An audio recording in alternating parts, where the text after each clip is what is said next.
The FAA is politically motivated to promote scheduled air service, no matter what.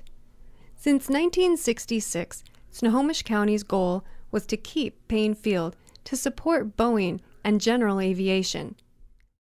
Billions have been spent on a third runway, a new terminal, and light rail. SeaTac is underutilized by 50%. Why not use what we have? The best use for Payne Field is to support the 600 aerospace companies in Washington. Scheduled passenger service will crowd good economic growth.